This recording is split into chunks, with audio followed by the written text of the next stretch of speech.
বাংলাদেশে জাতীয় সংসদ নির্বাচন সামনে রেখে এখন সবচেয়ে বড় প্রশ্ন, নির্বাচনী রোডম্যাপ কবে প্রকাশ করবে নির্বাচন কমিশন। চলতি বছরের ডিসেম্বর থেকে আগামী বছরের জুনের মধ্যে নির্বাচন অনুষ্ঠিত হতে পারে এমন আভাস মিলেছে অন্তর্বর্তী সরকারের পক্ষ থেকে। তবে এখনও নির্বাচন কমিশন আনুষ্ঠানিকভাবে সরকারের কোনো নির্দিষ্ট নির্দেশনা পায়নি। তবুও নির্বাচন কমিশন নিজেদের উদ্যোগে প্রস্তুতি শুরু করেছে।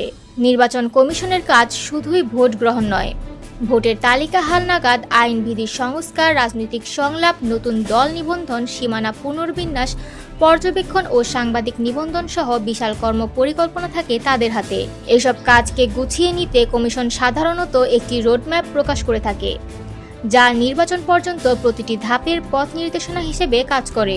কিন্তু এবার রয়েছে এক ধরনের দোটানা। 2024 সালের জানুয়ারি নির্বাচনের রোডম্যাপ এসেছিল 1.5 বছর আগেই, 2022 সালের সেপ্টেম্বরে। অথচ 2025 সালের জুনের সম্ভাব্য নির্বাচনের জন্য এখনও রোডম্যাপের কোনো নির্দিষ্ট তারিখ ঘোষণা করতে পারেনি কমিশন।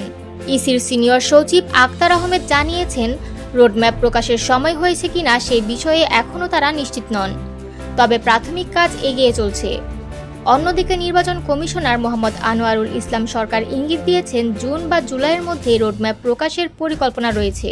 নির্বাচন বিশ্লেষকরা বলছেন, রোডম্যাপ শুধু কমিশনের জন্য নয়, রাজনৈতিক দলগুলোর জন্যও অত্যন্ত গুরুত্বপূর্ণ।